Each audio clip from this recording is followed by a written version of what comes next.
Colorado Rockies have not made any player moves yet. They haven't signed any free agents. They haven't made any trades. Hell, they didn't even get an MLB draft lottery last night. Yet the 2025 MLB Winter Meetings for the Rockies, arguably the most successful winter meetings we've seen in franchise history. So today, for at least the time being, we as Rockies fans can feel some hope. We could feel some excitement and wake up today saying, hey, what's coming up tomorrow? Because the Rockies are actually doing good things right now. So wherever you are, whatever you're doing, I want you to stop. I want you to get up. I want you to go find some purple-colored sunglasses. I want you to put them on your face, come back, sit down, and watch the DNVR Rockies podcast.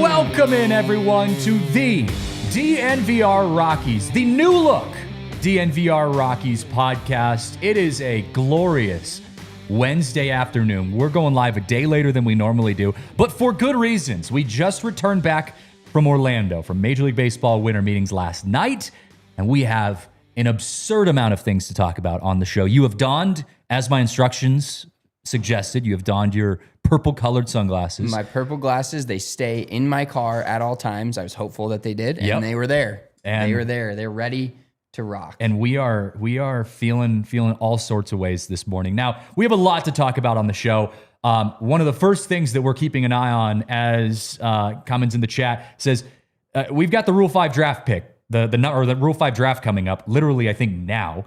And the number one overall pick goes to the Colorado Rockies. There is expectations that the Rockies will be the one who, or will be a team that takes a pick since they have the first overall pick. I want to give a huge shout out to our friends over at Blake Street Banner because they do incredible work, much more in depth on the minor league / Rule 5 side than I will ever go. It's a very niche thing to do a lot of research on and to dive into all of that kind of stuff. They do great work on that, but it is expected that the Rockies will do something in the Rule 5 draft. So that should be coming up literally any minute. It started at noon, and the Rockies have the first overall pick. Well, yeah, like minor league baseball and the MILB is a whole thing in itself. Like it feels like it's baseball, but even walking around winter meetings the last 2 days, we had our credentials, if you will, on an MLB lanyard. And then there was people that just had MILB lanyards. Yeah, so they're completely different. It's like two different worlds, and there's so much to be done with this team. And yeah, when you have a really good baseball team that's competing for playoff spots, you don't worry too much about the Rule 5 draft, but that's where some of these diamonds in the rough, good teams find these guys and turn these guys into legit MLB players. And while we hope that the Rockies can do that over the next 3 or 4 years, this is where, if you're realistic about the Rockies, and we're going to be excited, we're going to have our purple glasses on about the new pitching regime, the new front office, the added moves that don't include any players as of this moment, this is where they're going to start to build this. And we're going to start to see legit movement in the roster now that there's a semblance of an assistant GM that's been reported to be moving from the Mets. It was confirmed today. Yeah. Assistant GM from the Mets. You've got your new GM from the Dodgers. You've got a president of baseball operations from the Cleveland Browns.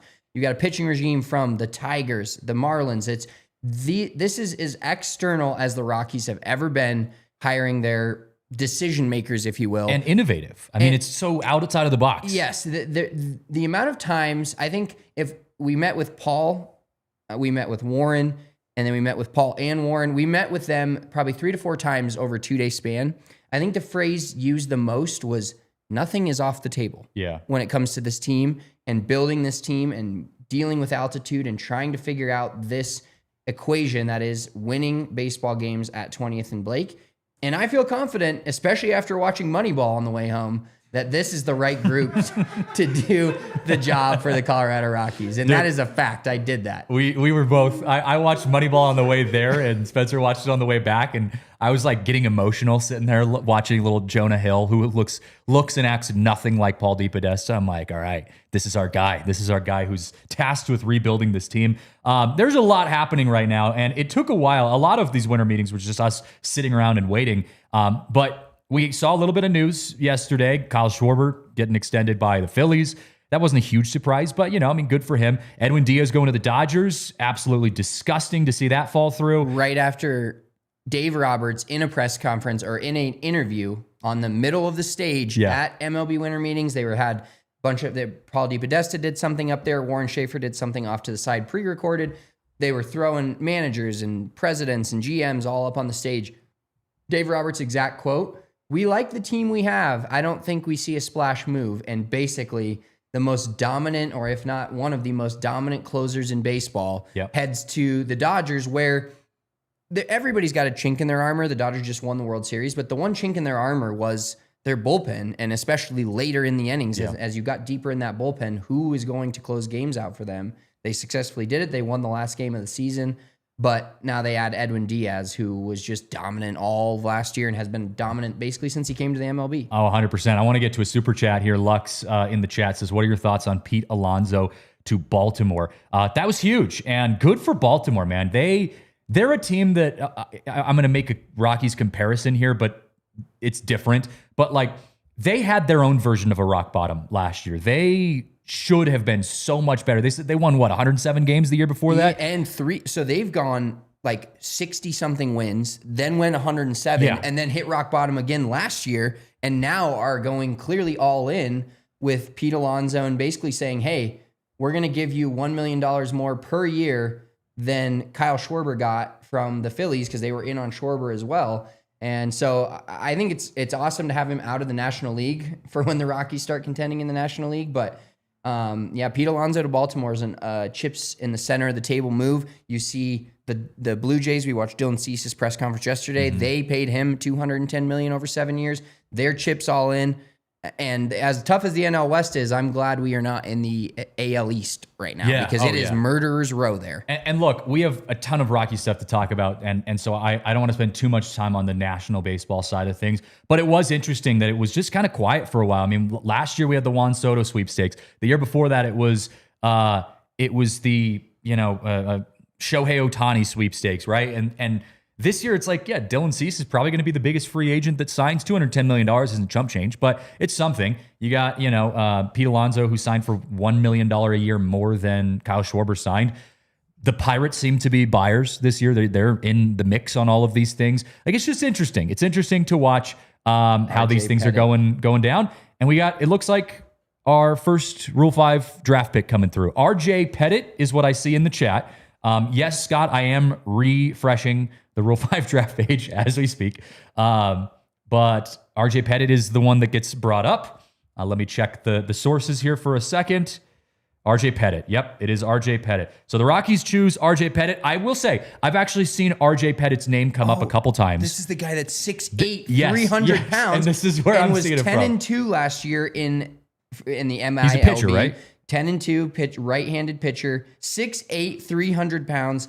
Detroit first round pick from 2021, and a guy that now we know the pitching. What is the guy's name? There's so many pitching coaches now that we have. Or the director of pitching. No, not alone. But Matt Daniels. Matt Daniels came from the Tigers, and this was one of his guys. Okay. Give us, since we were both just reacting to that, give us the rundown on who he is. RJ Pettit, 6'8", 300 pounds. He's basically a lineman. He's basically Garrett Bowles. Yeah. Oh my God. He's Mike McGlinchey. The biggest man I've ever pitching for heard the Rockies, in my life. 10-2 with a 2.44 ERA in 47 games in 2025. Okay, so good. Probably maybe a starter, but 47 games. No, he's a reliever. He started 2 games, but is a reliever. Oh my gosh, 6'8", 300 pounds. Yeah, CC Sabathia. Great pull, Luke. Absolutely, that is CC Sabathia out of the bullpen. The intimidation factor. I mean, Can I just say, do the Rockies have, from a physical look standpoint, one of the most intimidating looking bullpens in baseball? You have Jaden Hill, just a huge guy. Seth Halverson, who looks like an absolute tank. You've got Zach Agnos with the Raleigh Fingers mustache. And now you've got this behemoth of a man. Who, in his picture on the MLB website, sick mustache, he looks like Zach Agnos ate another Zach Agnos. That's what this guy is. Him and Zach Agnos look very similar, except for the fact that one looks like me, and one, in relative terms, one looks like me and one looks like my 2-year-old child. That's the difference in size of these guys right now. So I'm seeing a couple people saying he needs to work on the control a little bit, but for the most part, can't complain. We're getting good reviews so far on the reactions that I'm seeing across social media. This has been good. So this is a good opportunity to kind of lead into the first point that I wanted to make on this show. Because again, there's his picture. Yep. If you guys are watching on YouTube, you can see his picture in the top corner of the view, the frame. God, I can't think right now. But this is kind of how I wanted to start by talking about all of this, because I think there's only really been one criticism from some people on the Rockies' moves in the last, month or so, specifically in these last few days. And it's been the fact that the Rockies haven't made any player decisions. They haven't signed any free agents besides Bernardino that was traded for earlier in the offseason. But besides that, you haven't signed any free agents. You haven't really made any trades. There hasn't really been anything to like revamp this roster. And I've seen a couple people saying purge. Yeah, really, exactly. It's like getting rid of guys that they don't want and to make room for guys that they hopefully do want. But so this is interesting, because this is, theoretically, this is the first decision that we're seeing the Paul DePodesta and company. I don't know how much Josh Burns had a say in this. Some of these guys are really new. The pitching staff. The pitching staff just got hired like yesterday. So I don't know if any of the pitching staff had a say in any of this either. But we're seeing this new regime make technically their first official move here.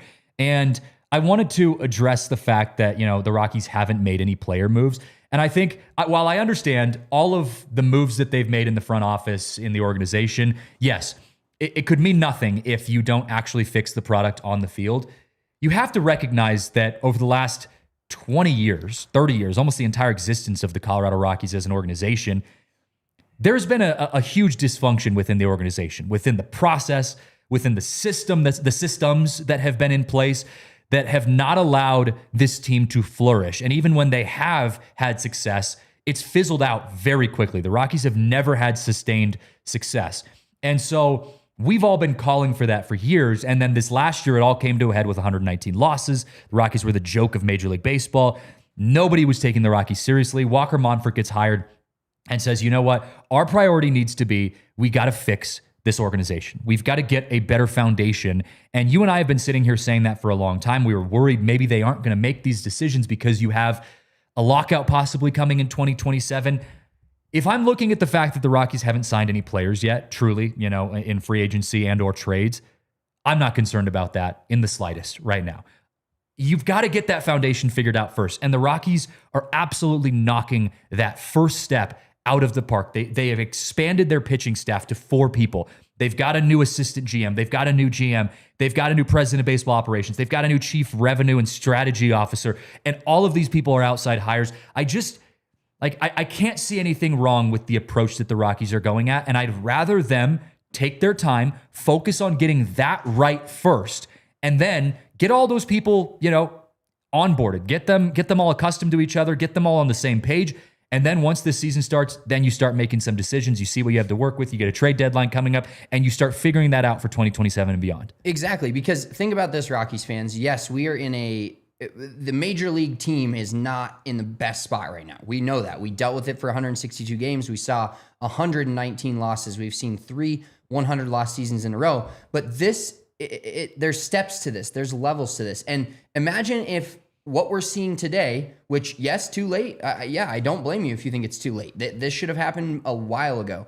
But if we would have seen this today in 2021, 2022, and these are the right hires, I'm not saying they are. I'm speculating that if they are the right hires, the Rockies wouldn't be where they are today. So it's going to take some time. It's going to have a lot of people being on the same page and the communication and getting the right players in here to make this team a playoff level team in 2027 or 2028, like however long it takes. But if you have the right guys in place at the top, we won't see a roster that is this, ramen in the shelves of the pantry, like we talked about, going in forward and going into 2027, going into 2028. We won't be so worried about if they're choosing the right guys, if these guys are right. Yes, it would be nice to have a better major league roster right now, but what's going on behind the scenes and the change in philosophies and the change in the front office is what needed to happen first. So, guy arguing with me on Twitter about caring about players. Yes, the players ultimately matter the most,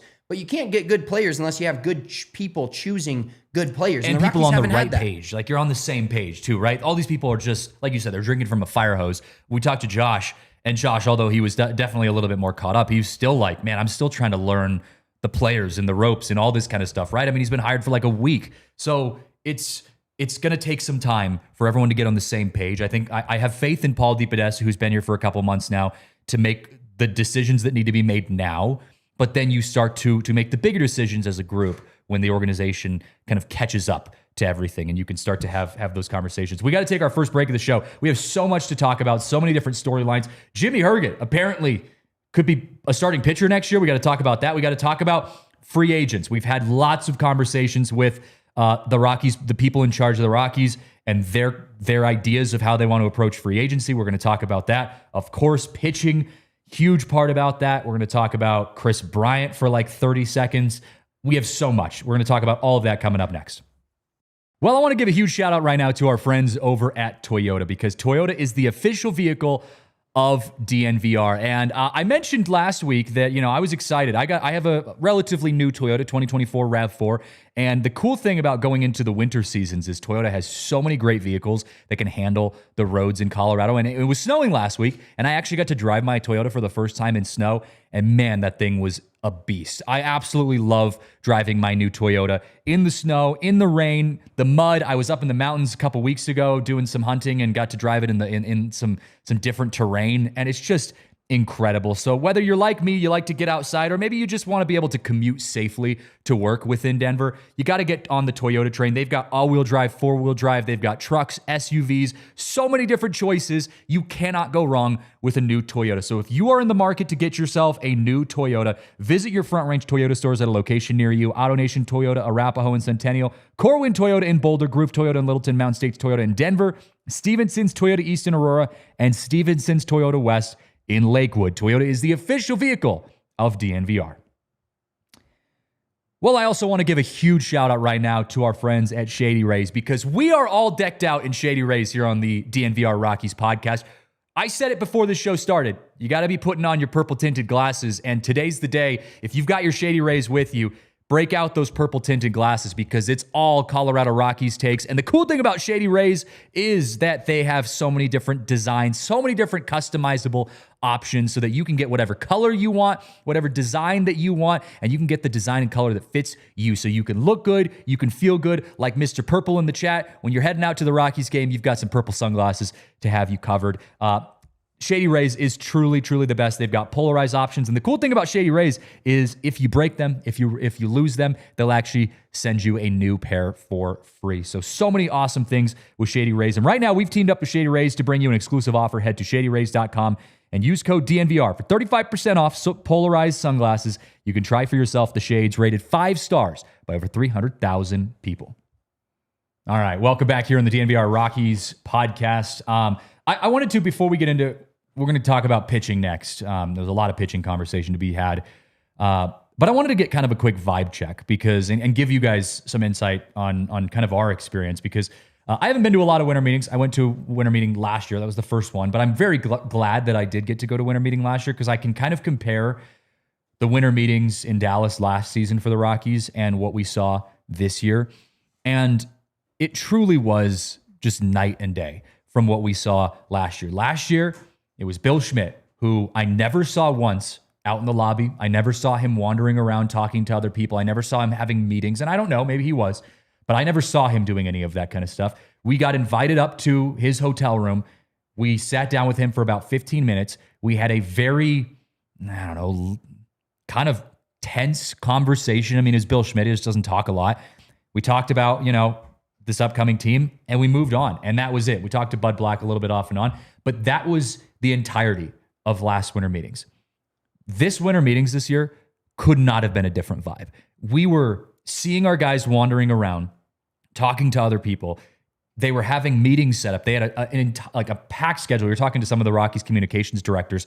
They actually sent more communications directors for the Rockies this year because there was so many more moving pieces. I was talking to some of our communications guys, and they were saying, they were like, they just have nonstop meetings. Like it's constant phone calls and meetings. And we talked to Walker Monfort last night after one of our meetings, and Walker was like, I just love being a fly on the wall. Like, I'm sitting here listening to Josh and Paul and Warren just bouncing ideas off of each other, and they've got a whiteboard up and they're just writing on it, and they're just it's just like watching three people who are all really, really good at things just trying to figure this out. Like, the energy, the motivation, the processes, the conversations. I mean, like you said, we talked to Paul and Warren and Josh numerous times throughout the week, whether it was casually in passing, whether it was in their hotel room officially. We had one-on-ones with Warren Schaefer. We talked to Walker, just a completely different vibe than what Rockies have done forever. I mean, you've got a Monfort standing in the room just talking to us about what they're doing and what they're trying to accomplish. It was just different. So I know that's all kind of, I don't know. It's not as tangible. Again, what matters is the stuff that's on the field, the actual hirings, all that kind of stuff. But I do think it's important to acknowledge just how different things have been this year compared to last year. Well, and Warren's level of excitement, just from the few times we talked to him, where there was a couple of more formal times, but then the kind of more informal time where we had him just one-on-one with us, he wanted to give you a hug. He wanted to give you a hug. Juiced up about how much change. And he talked about it. It was one of my questions in his formal press conference, and then he literally answered it with another question, essentially. But he feels like no matter, Warren Schaefer's been in the Rockies organization since 2007, since he was drafted. And he feels like this is the ultimate fresh start for him, getting another chance to prove that he is a big league manager. He's managed at multiple different levels, but he gets to prove that he is a big league manager with a roster that he gets a say in. And that's one of the questions that I asked Josh and I asked Paul, is how much of this is a collaborative effort with Warren Schaefer? And kind of goes back to what I said originally on the pod of when we talked about hiring Warren, and everybody's like, oh, this is a loser mentality, blah, blah, blah. Well, they're drinking from a fire hose, and Warren Schaefer knows the ins and outs of every single player on this roster right now. He's the only guy who knows that. And he's the only guy that knows that. And he knows, and they talked about culture and guys that fit the culture. Like Paul and Josh and the new assistant GM, Tommy, they can see numbers. They can go sit in their office and for 12 hours and look at all the numbers of all the major league players or potential major league players for the Rockies and say, okay, this guy's good or this guy's not. But ultimately, too, it comes down to Warren Schaefer saying, well, I believe that this guy is our next real veteran leader when he grows into that role. Or I believe this guy doesn't conduct himself well enough to be on a major league roster. Yeah. And those are the things that Paul and Josh and Tommy don't know. They aren't around these guys. They haven't been around these guys. So Warren is a massive help in the fact that he can tell what we need to go get, what we have, what we can make better. And that was a big key too, is making the players on this roster better and maximizing their current talent. We heard that a shitload as well over the last 2 years. Yeah, and great comment by Stray Flick in the chat. It could be normal for other teams, but this is a big win for us. If they were just running around winter meetings the last couple of days, that could explain why they hired guys from different teams. You're right. It does. You'd probably, if you were a Dodgers fan tuning into this show, God bless you, but you would probably be listening to this and being like, well, that's just normal, right? Like, isn't that what you should be doing at winter meetings? But this isn't something the Rockies have been accustomed to doing, and it feels like this team has, for the first time, maybe ever, but at least in a long time, it feels like they've kind of woken up. And I credit Walker with starting all of that, with giving them the resources to do that, to hire these people, to expand their organization. They have a different look and a different feel. And whether that is what they should have been doing for years or not, it's happening now. And we got to get on board with that. And that's exactly what we're trying to do now. So we could go down that rabbit hole as long as possible. But I want to talk about pitching. Rockies hired new pitching staff. They have 4 people on the pitching staff. Walker talked about basically saying, hey, they came, Paul and Warren kind of came to us asking if we could, if I would allow them to expand our pitching staff. And we said, yeah, here's the resources. Go get them. They have a new pitching coach, Alone Reichman, not Allen. I thought it was Allen. Alone Reichman, not Reichman. Leichman, Gabe Rebus, Matt Bushman, and Matt Daniels, director of pitching. Look, they all come from different organizations. They all bring a unique perspective. They talked about that last night when we talked to Paul and Warren. They all have different ideas on how they want to approach pitching at elevation. Paul even told us, because we were talking about like, how much are you willing to think outside the box? How much are you taking that into consideration? And we're going to talk about some of that here in just a second. But Paul kind of was like, yeah, one of the guys, when they were doing the interview with us, said, hey, what do you think about us implementing this? Is this on the table? And Paul was like, everything's on the table, right? Doesn't mean that we're going to agree to that when that happens, but absolutely everything's on the table. And I think that's just the mindset that the Rockies are in right now of like, we just want everyone to come in and bring unique perspective. And 2026 can be a year where we just go out there and figure it out. Like Cole said, like Lefty in the chat says, Alone is fluent in Spanish. That's huge. 3 languages. Yep, is what we were told. That's a huge plus. Plus, Matt Daniels, basically Adam Ottavino without hiring Adam Ottavino. I mean, he's the OG TrackMan, worked in Seattle for years.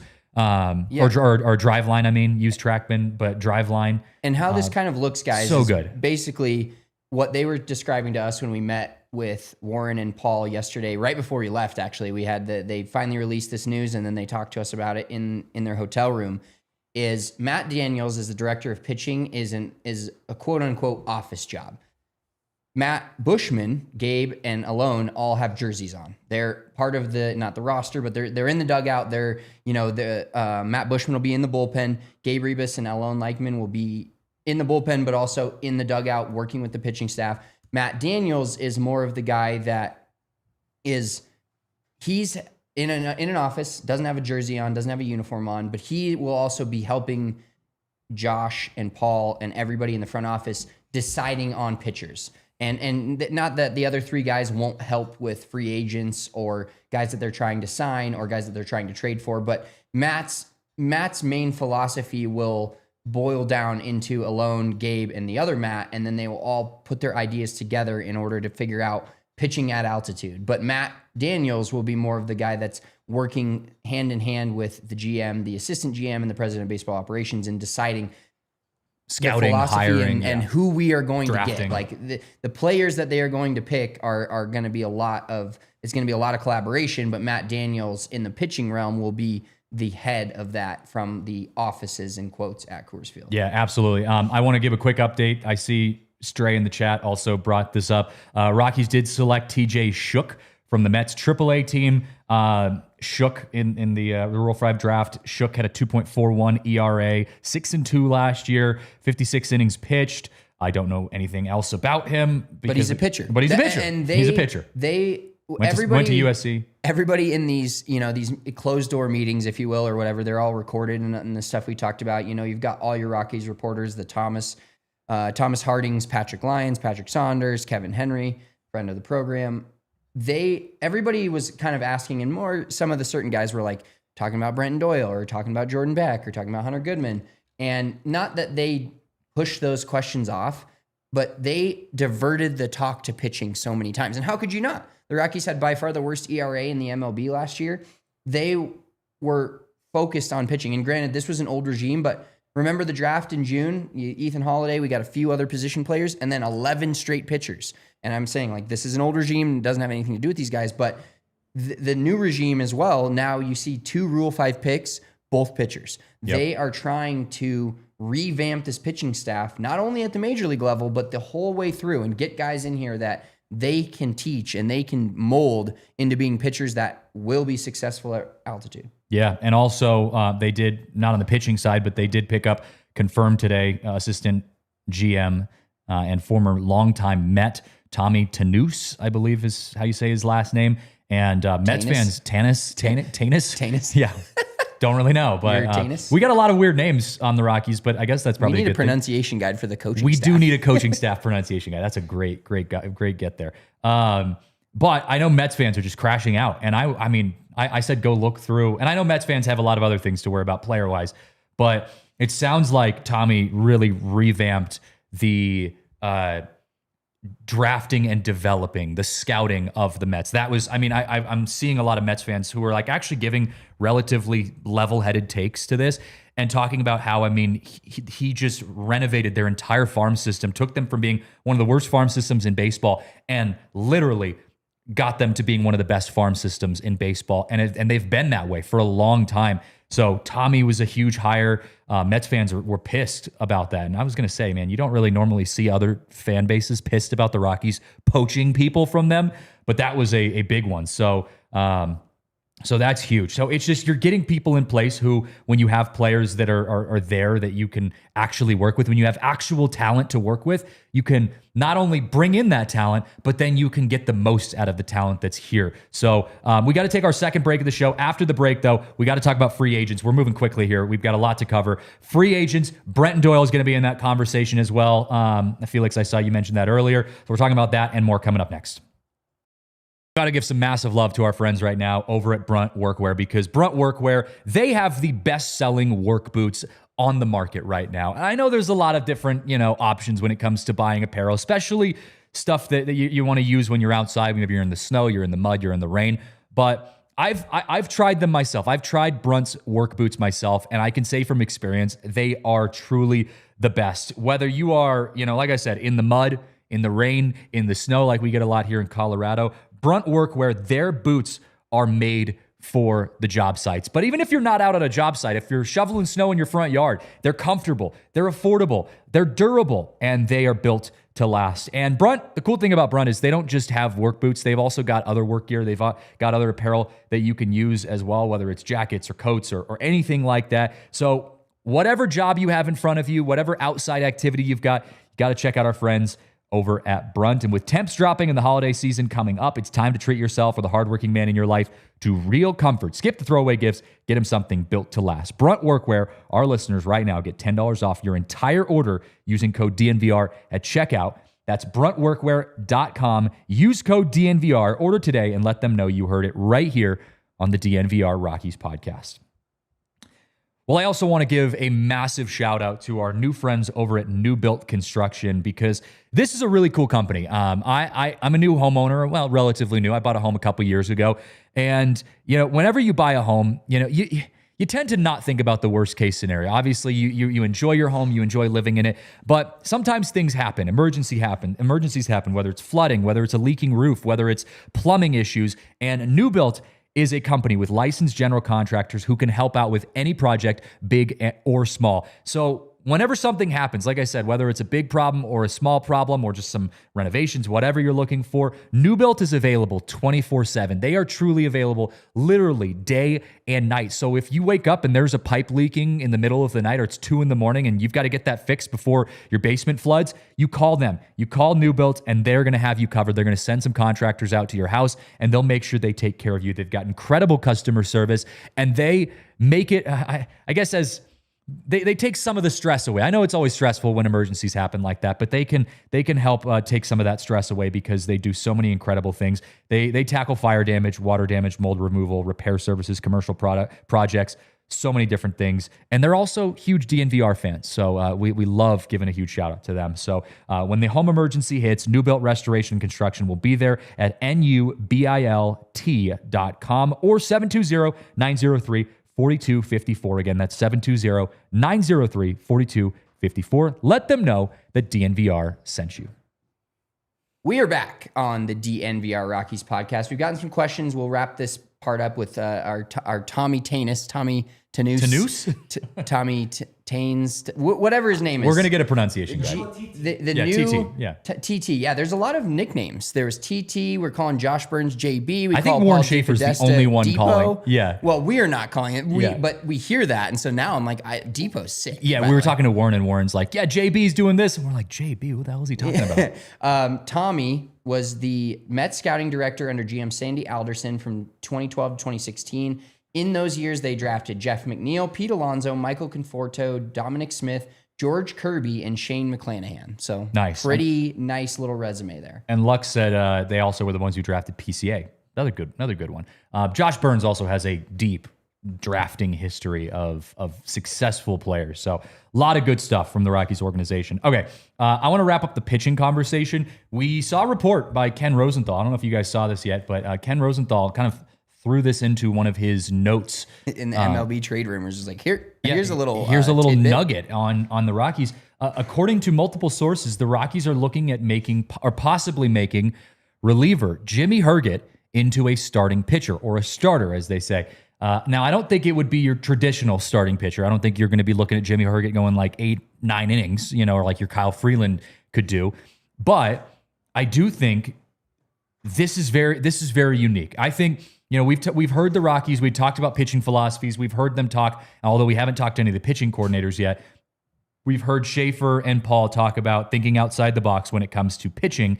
And this is the first time I think we're seeing some tangible thinking outside the box from the Rockies. And I know people have mixed reviews on this. So whatever you guys think, drop a comment in the Toyota chat. Let us know. Drop a comment on YouTube. Let us know what you think. Do you think this is a good move to move Jimmy to the starting rotation? Do you think this is a bad move by the Rockies? I'm curious what your take is, because I do think people are kind of mixed on this. From my perspective, I actually don't have a huge problem with this. I can see where people are concerned. I can see where this could come back to bite them. Obviously, it could tank his trade value if he doesn't perform well. He could just not be set up as a starter. He never really went more than 3 innings. He hasn't started since 2022. He's only started 3 times in his entire career. I could see where the concerns come up. But my thing is, everything the Rockies have been doing, approaching pitching forever, has never worked. And Jimmy Herget was one of the best pitchers for the Rockies last year. And now you have a lot of really smart people in the front office who have a lot of experience and who have these new ideas. I'm going to give them the benefit of the doubt and say, if this is something that they've had conversations about, where they've looked at the stats, they've looked at the data, the analytics, and they say, you know what? For X, Y, and Z reason, we think Jimmy could be a good fit out of the starting pitching. For once, I actually am going to say, trust the organization on this. Yeah, and we're in a trust and wait and see mode. My hot take here, or my thought on the Jimmy Herget starting, he appeared in 59 games last year. So why don't you give Jimmy Herget, because like you said, I don't see this being a once in every 5 days, your typical 4 days off, you start and you're expected to go hopefully 5 to 6, 7 innings. I want to see Jimmy Herget start like 40 games for the Rockies this year and just pitch 2 to 3 innings as an opener, an opener every, second or third day, and see what happens, because he was by far the Rockies' best pitcher last year, bullpen or starter. And so, it could be a flash in the pan. I'm fully aware that it's just 1 year and there's not a huge sample size there, but clearly he figured something out, because he didn't come up through the Rockies organization. He was a Brewer, moved around the MLB, comes here, kind of had a quiet start to the season. Then they traded away the big names, or the guys that were just, really good at the beginning of the year, and Jake Bird. And Jimmy Herget quietly had one of the better seasons for a Rockies reliever ever. Yeah. And so maybe he's got something figured out. I'm not saying he does. I'm not saying he doesn't. But he came to Colorado, and his first year was very, very, very successful. And on a cheaper deal, give him 40 starts. Fuck it. Yeah. And look, what do you have to lose? 2026 is the year of figuring this kind of stuff out. 2026, you're not going to the playoffs. And I asked all of the people involved in the Rockies organization that we spoke with about that. We asked Walker when he was on the show a little bit ago, how do you gauge success? How do you measure success next year? You're not going to the playoffs. So how do you measure success? Well, I think the way I would answer that question is, look, we need to get more information on how to approach rebuilding this roster, how to approach rebuilding this team. We need to get some answers on some certain players, and we need to try some new things. 2026, you have no pressure to no one expects you to go to the playoffs. So you have absolutely no pressure. You just can't be worse than you were last year, but you can use next year as a year to try some of these crazy things, to try some of these things. I agree with Stray Flick. It's a weird move, but why not try it out? The Rockies did that weird piggyback thing in 2012 that we kept hearing about. I'm okay with the Rockies being unorthodox next year. I'm okay with them trying to get some sample size, some data from next year to say, okay, We saw what worked, we saw what didn't work, and we're going to use that to inform these very intelligent baseball minds in the Rockies front office. That's going to inform them in 2027 and beyond. Yeah, and there's multiple different reporters with us. We tried to get an answer. They were never going to give us, in multiple different realms, they're never going to give us a goal, right? Like the goal, everybody's goal is to win the World Series. Eventually, Rockies' goal is to make the playoffs. You know, they were never going to give us a strict timeline or a measure of success, if you will, for next season, because a lot of, we asked that question directly. You asked it to Warren Schaefer. It was kind of a dance around answer, which you expect. They're kind of politically correct about the whole thing. But if you listen to our interview with Walker, which go back and check it out if you have not, I think there's a this is going to be loser talk, whatever you need to comment on this, fine. But I think there's a pretty tangible goal in the back of this entire organization's mind that they lose 99 games or less next year. And I think that is a step in the right direction. Is it a good season? No, I'm not sitting here telling you that we should throw a party if we win 63 games. We actually might do that. But if they don't lose 100 games, that I guarantee you, they're not going to come out and say we had a successful season. There may be bits and pieces or different areas that they feel like they grew and had success in, but getting better every day is the answer Warren gave us.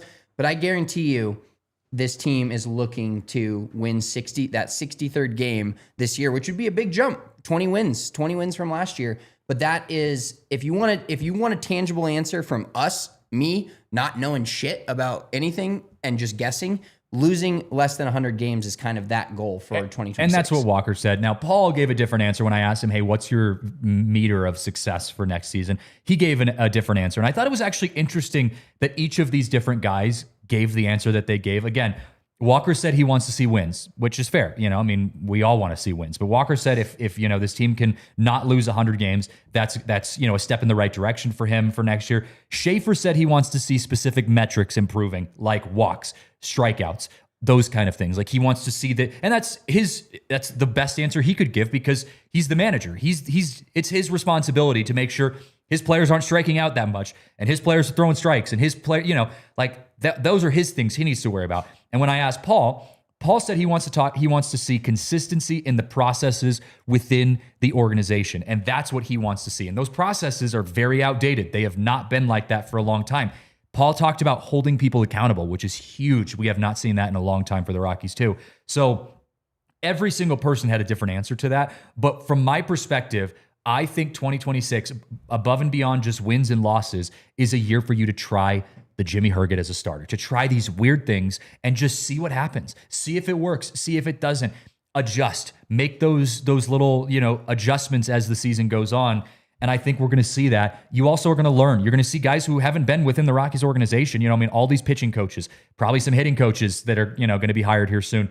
The entire front office. None of these people are Rockies. None of these people have worked for the Rockies. The closest is Josh Burns, who worked for the Rockies when I was 3 years old. These are all outside hires. So 2026 is a year for them to learn about this team too and say, this is what we're seeing from these players. What does Ryan Ritter look like? What do we have to work with Chase Dolander? We can see his numbers, but now we're actually getting to see him with our own eyes. And we're getting to see consistency with that. And that's how we can figure that out. So that's what I'm looking for in 2026. And I'm not against Jimmy Herget being involved in that as a starter. I think that could be a good opportunity just to like we said, think outside the box and try something new. If it doesn't work, move it back to the bullpen. The bullpen, speaking of pitching, actually, the bullpen was probably the only positive responses that we got from the Rockies organization of like, hey, we actually have something to work with the bullpen. It's not like world beaters, but we have some good guys in the bullpen that we could either use in trades or we can just build on. Yeah, the general feeling from everybody that we talked to was if you had to pick the best major league ready aspect of this team with a group of guys that's ready to win now is kind of like, it takes a team effort, but ready to be competitive.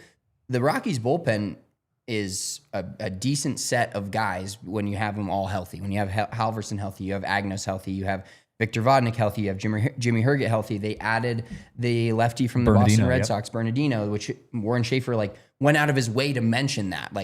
We had struggles with lefties in the pen. Does anybody remember who some of the lefties coming out of the pen last year were? fucking Ryan Rollison, like guys that were not Scott good. Alexander. Scott Alexander was there for a little yeah. bit. I mean, Ryan Rollison just got DFA or like released. Oh, did you see? By the way, I just got the notification. Drew Romo was DFA'd by the Orioles now. So there's some things going. I think that was just procedural. I mean, I think they didn't expect him to be on the team yet, obviously, but no longer part of the 40 man. Yeah, well, his dad followed me on Twitter, so maybe he has some interesting takes. But yeah, the Rockies needed a lefty out of the pen, and like I said, Warren Schaefer in his press conference, we didn't even ask about Bernardino.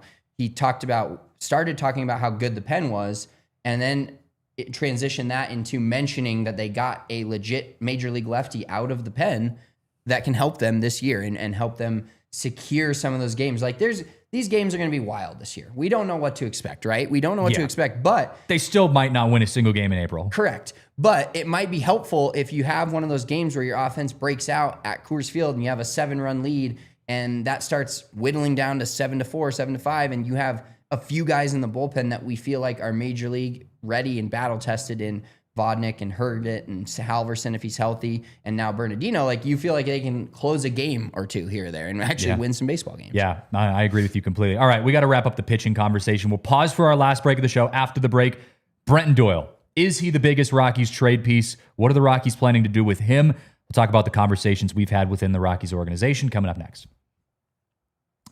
All right, Brenton Doyle, probably one of the only big tradable pieces for the Rockies, a guy that could get a decent haul. You're not getting anything huge because his bat wasn't what it could be, wasn't what we were all hoping it to be last year, but his defense is so good that teams are going to take a stab at him.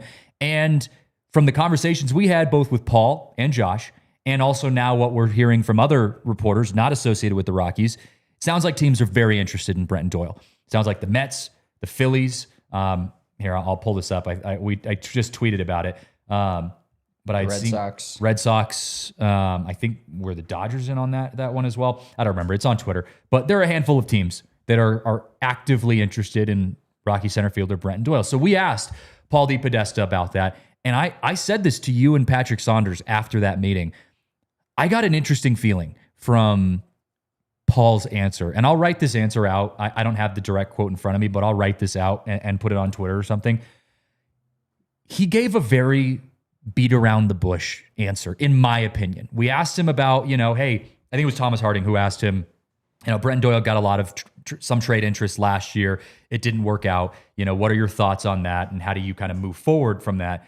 And and Paul kind of responded by basically saying, I'm not surprised that he got a lot of trade interest last year. He's getting a lot of trade interest this year. He's arguably our biggest, our most popular call that we're getting. He's the most popular player who's getting called after. And he just didn't really talk about whether or not he wanted to keep Brenton Doyle as a part of the future. Because I think part of Thomas's question also was like, is he someone that, you've got a big center field at Coors Field. He obviously holds that down. Is he someone that you could see like kind of building this team around? And Paul kind of avoided that part of it. He just talked about the value of Brenton Doyle and that he's not surprised that other teams have been really pursuing him and that he's just a very sought-after free agent or a sought-after player right now. And at the end of it, I remember, like I said, I talked to you guys after and I was like, that was an interesting answer. Like, he made it sound like he did not want to close he didn't want to say like, this is our guy.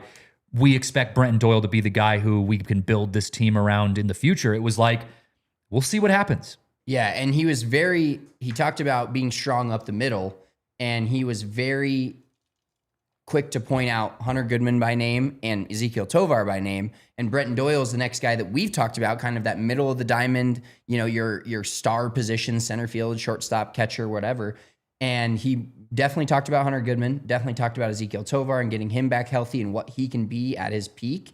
But Brenton Doyle was the guy that was like, well, he's a good player, very good, elite defensive player, but like you said, not saying he's not part of the future, but he left the door wide open. Yeah, he wasn't quick to slam the door on like, Brenton Doyle is our starting center fielder in 2026 and beyond. Yeah, he left that door wide open, and that was the take that I got, that I took away from that, was that like, he just, like I said, Thomas kind of asked him like about building around Brenton Doyle, and he just was kind of like, we'll have to wait and see, right? So I don't think they're rushing to get rid of Doyle, and I think that's probably fair. if we're being completely honest from a trade value standpoint, Doyle probably is at the lower end of what his trade value could be.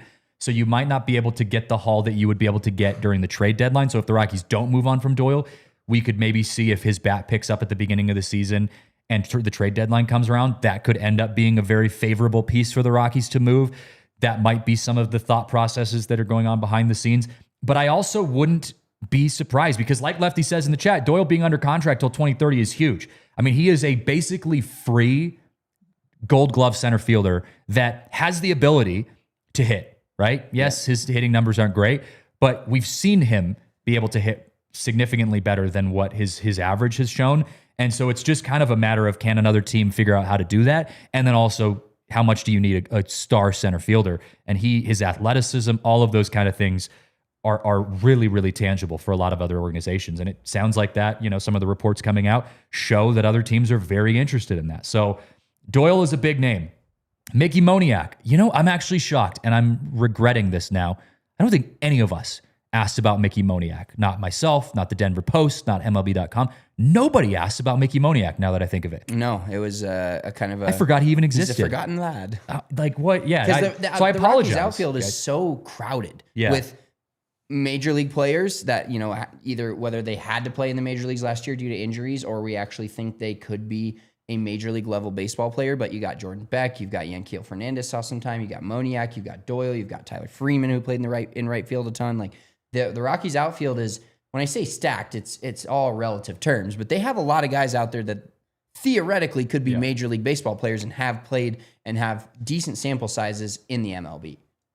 Yeah, and I would have been curious to actually hear what they said about Moniak and his success that he had last year, and if they can build on that, or if they, keep him kind of as the vet, or if they move on and salvage, because you talk about selling low on Brenton Doyle. If the Rockies were to trade Brenton Doyle, theoretically, you'd be selling a little bit lower right now than what you could be if Brenton Doyle's bat picks up. But on Mickey Moniak, you'd be selling very high right now. We don't know if Mickey Moniak's going to progress the way that he did last year, but he had a great season. And so there are teams that could use an outfielder like Mickey Moniak to have that bat in the lineup. We did talk about Zach Veen a little bit, not a ton, but Zach Veen was thrown in there just in the sense of like, he's just part of the outfield depth. There wasn't anything specific that came out about Zach Veen, but he was just part of the depth. We did ask about Ryan Feltner and Felix. I actually asked about Ryan Feltner, and Warren said he's healthy and is expected to be in the rotation next year. He's going to have to compete for it again because he's still young. But he is expected. Warren was very excited for him to be back in the rotation. This rotation is interesting. And, one of the big things that we heard from both Paul and Warren is that the Rockies next year are going to have more competition for these spots as spring training comes up and as the year goes on. So we're going to see, especially the starting rotation, hopefully they add a couple vets, free agents into that starting rotation as well, which Paul heavily emphasized. But I think there's going to be competition between McCade Brown, Tanner Gordon. Ryan Feltner's going to be in that mix. Obviously, Chase Dolander, the competition is him just competing against himself. He just needs to get better. It's going to be interesting to see how the starting rotation fills in. Well, the semi-exact quote from Paul, I don't remember exactly which time we talked to him. Paraphrasing, but he said, we are not going, one of the goals in 2026 is we're not going to have guys playing Major League Baseball for the Colorado Rockies at Coors Field that haven't earned it, or that just because we have no one else, I think was like the exact quote. Literally. And we saw that so much last year. That's exactly, that was half the roster last year. It was like, oh, somebody's hurt, so we have a AAA second baseman. Is he ready to play at the Major League level? Maybe not, but we don't have anybody else. Yeah. And that's what that one thing that they really leaned into is like, there's going to be competition at basically every spot. I think other than shortstop and catcher, as of right now, you can't pencil or ink pen, if you will, in anyone else other than Ezekiel Tovar and Hunter Goodman and Brenton Doyle while he's on the roster. Like, those are the only three positions where if those guys are healthy, you have to put them in the lineup, somewhere in the lineup, and they have to play. We also talked about Hunter Goodman being a full-time DH when he's not catching. And that was something that Warren said that they're looking into. They really want Hunter Goodman's bat in the lineup, 140 plus. This is not an exact quote. Cal Raleigh. Yeah, if he's not catching, and Braxton Fulford is your guy behind the dish that day, Hunter Goodman's bat's still going to be in the lineup. And I know we chatted about that last year during the actual season when we'd see the lineups come out and we'd be like, why is Hunter Goodman not playing again? He had a little hamstring injury. Warren Schaefer touched on that a little bit in his press conference, but they do want Hunter Goodman's bat in the lineup as many times as physically possible without running him into the ground when he's not catching. Yeah. So there's going to be a lot of competition at a lot of different spots. I do believe we will see one or two vets, mostly first base. I think first base will be the starting first baseman for the Rockies, unless Charlie Condon just comes out in spring training and under a new regime. All these players get a fresh start. Mostly. They're going to have numbers and there's going to be analytics on what they've done in the past, but a lot of these players are getting a fresh start. And I do think first base come March 28th or now, the Rockies don't play on opening day. The Marlins moved it back a day. So in Miami, that Friday, March 28th, the first baseman for the Rockies is not currently on this roster. That's one of my predictions for this year. Yeah, and that, look, Paul did say, we have some intrigue about some of the guys that we have currently in the depth charts at first base right now. I'm assuming he was talking about Blaine Crim. And actually, I do think he was talking about Blaine Crim because he said, specifically in the month of September, which that's when Blaine Crim went off. Exactly. But my whole takeaway from the conversations with Paul was there are two big free agent spots that they're approaching. Number one, starting pitching. That's their number one goal this offseason, is to add a starting pitcher that has been around for a long time within Major League Baseball, a veteran starting pitcher. That's their number one goal. And then the first base slot. I think they like Blaine Crim, but maybe as a backup, maybe as a utility kind of role, DH slash backup first baseman type of situation. And I think, like you said, the first baseman that starts for the Colorado Rockies is not currently on the roster. I would love for it to be Luis Arraez, but I don't think that's going to happen just because I don't think the Rockies are going to have that kind of money going out there. At least this year before the lockout. It was interesting talking about like the size of contracts because we had asked, hey, are you looking to make a splash this offseason or are you going to kind of keep it a little bit more under wraps? And they didn't rule out making a splash. I think Paul actually said, we'd love to, but I do think realistically their focus and priority has been getting the organization set up first and foremost. And then I think it's just going to be filling gaps. I don't think they're making a splash yet, especially with a lockout coming up in 2027, although they didn't say that directly. I do think there is some hesitancy to put a ton of money out there with the 2027 lockout coming. And so I think they'll spend money, but I think they'll do it in, like Walker told us, a little bit ago on the show, probably a handful of players, not just one big player. Right. And when you look at, especially, we were talking about first base in that position a little bit. When we talked about who, Paul DePodesta mentioned a guy that had a good September, which was Blaine Crim, but he also went out of his way, which you should. I mean, he's the third overall pick in the draft a few years ago, to talk about Charlie Condon. So that's where I see first base. Like, I want Arraez too. Like, that's where I would go because he's also a very different contact, like doesn't strike out. We want to see more of that at Coors Field. He'd be a breath of fresh air. But the first base spot is, as of right now, unless something drastically changes, it's Charlie Condon's in 27 or 28. So it's not, you're not going to see, two first basemen have come off the board, or I guess Schwarber's more of a DH now, but two kind of similar big players have come off the board at 5 years and 150 million. So 30 million a year. You're not going to give your first baseman a 5-year deal. This is going to be maybe if they wait long enough, it just turns into a 1-year deal, a prove it deal. It could be like a 2 to 4 year bridge deal. Or a 2-year deal where you're like, okay, you're going to start for us at first base, 140 games this year if you're healthy. Next year, Charlie Condon may be on the big league roster, but then after that, it's his spot to, if he continues to grow and take the leaps that he has taken, start there. But like Paul said, Charlie's got to earn it, right? Like, that's the whole point. You get like a James Wood or Paul Goldschmidt out in front of you and make Charlie earn it. Make him be the first overall pick that you chose him to be. James Wood has been a name that's popped up. Paul Goldschmidt's been another name that's popped up. Like, there are options at first base, and there are options that I would love. I actually don't need you to take anyone huge, in my opinion. I would love a James Wood or a Paul Goldschmidt. That would be exciting to see them playing at Coors Field. And again, you're not looking for anything long term right now, so it would be a bridge contract. But make Charlie Condon and Ethan Holiday and those kind of guys earn their spots on the roster. There is one more guy, speaking of one specific player, that we have to talk about here. We've got about 5 seconds until we're going into overtime, so just want to give you guys a heads up. If you are watching on television at home, head over to thednvr.com to continue the conversation, because this conversation is heading into extra innings, as we like to call it. Kris Bryant. I don't want to talk a ton about him. KB. Good old KB.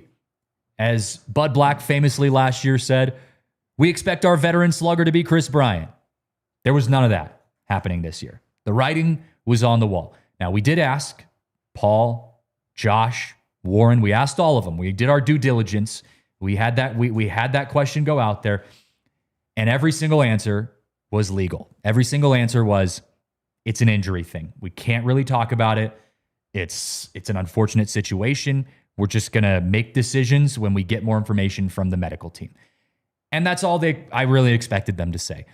I think they legally are trying to find a way out. Not out of the contract, because obviously you can't get out of that contract. It's all guaranteed. But I think they're legally trying to find a way to let him go that doesn't have to do with the medical stuff and all that kind of thing. And while they're trying to figure out, they just can't say anything. So Chicago Cubs need to sign him to a one-day deal to retire. Yeah. As a Cub. We'll pay you. We will pay the Chicago Cubs to take Kris Bryant off of our hands. We'll say we will pay the remainder of Kris Bryant's contract that we already guaranteed him because we were idiots years ago. We just need a spot on the 26. But we need a spot on this roster.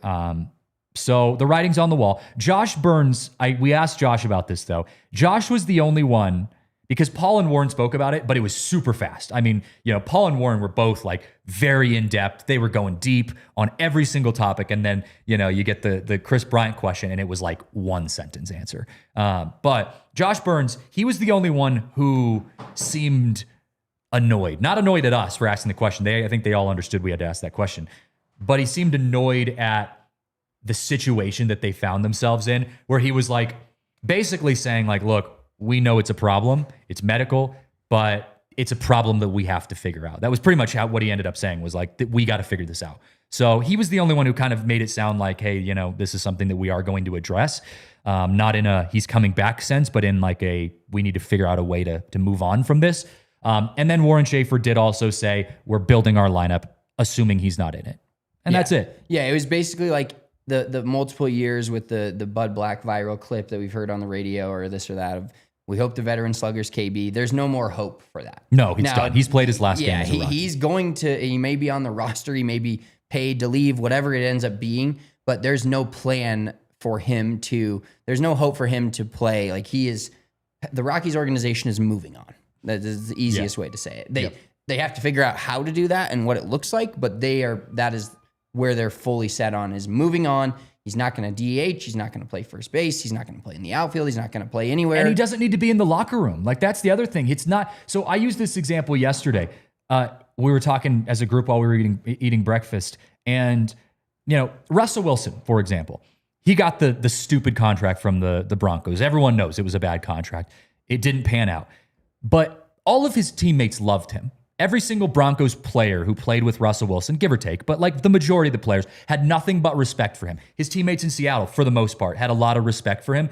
And a lot of people said, he was a leader. He worked his ass off. You knew he wanted to be there. He just kind of sucked, right? And he was a weird dude. Yeah. But he just sucked. Just a weirdie that couldn't really perform on the field. But you couldn't argue that he busted his ass and wanted to try to do his best.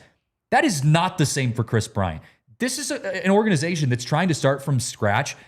He doesn't bring anything to the locker room. I haven't talked to a single Rockies player who, we famously got annoyed last year when every single Rockies player we talked to, we were like, who's the leader in the clubhouse? And everyone's like, Kyle Farmer. And you're like, God damn it, stop saying that. But like, you're not hearing Kris Bryant's name coming up in that to where you're like, hey, we got to keep him because he's such even if he's not playing, he's such a good leader in the clubhouse. Like the DeAndre Nobody Jordan wants him on the team of the Nuggets, where he like doesn't play, but everybody's like, oh, we love that guy. He's a veteran presence. Like, that never comes up. No, I feel bad for him from an injury standpoint. Injuries suck. I never wish an injury on any player. It's time to move on, right? And that's what I'm hoping I'm hoping that's the solution the Rockies come to, is they find a way where they're not getting out of the contract. You got to pay him no matter what, but you can just cut him and move on. Like I said, pay the Chicago Cubs to take him off of our hands, and we can all just move forward and start from scratch. He's the last piece hanging on from the old regime. He's the last guy that where you're like, if we can finally cut ties with this ex-girlfriend, we can finally move on to the new and better. We can finally move on to this new marriage that's going to last us for a lifetime and bring us our next fame and glory. The grass is greener elsewhere, Rockies fans. It's coming 2026 and beyond. I feel nothing but good about what we heard. Now that has to turn into action. We know that. We know the Rockies are big on talking and not turning it into action, but I truly believe that they have the right guys in place to then put the right guys in place on the roster that you get to see every single day at 20th and Blake. So, real quick, we got to wrap this up. But Lux, you bring up Charlie Blackmon. This is a total last second thought. We asked, I think, was it Warren? Burns. It was Josh Burns about Charlie Blackmon, and Josh was like, I need to talk to Charlie Blackmon about getting him into this organization. He was like, I have heard nothing but good things about Charlie, and it sounds like there might be some serious interest about Charlie coming back. Now he's like, I need to see if that works with his family and all that kind of, he's got young kids, all of that kind of stuff, but he was very intrigued about possibly bringing Charlie Blackmon back. So that is something we need to keep an eye on. Great pull on that, Lux. We'll keep asking around about that because Josh kind of brought that up on his own, and we were both like, whoa. Charlie Blackmon, that could be fun. Yeah, that's a guy that's a fan card move. That would win a lot of fans back too. And a roster like construction, help how to win at Coors, how to play at Coors, how to be an all-star at Coors, like he did it all. It's nothing but good stuff. So again, yes, we still got to get good players. I get it, but this is a huge step for the Rockies in the right direction. We're feeling like we're back, right? We're feeling like things are going well. It's going to take a long time for this to actually work out, but man, it feels good to be a competent Major League Baseball organization again.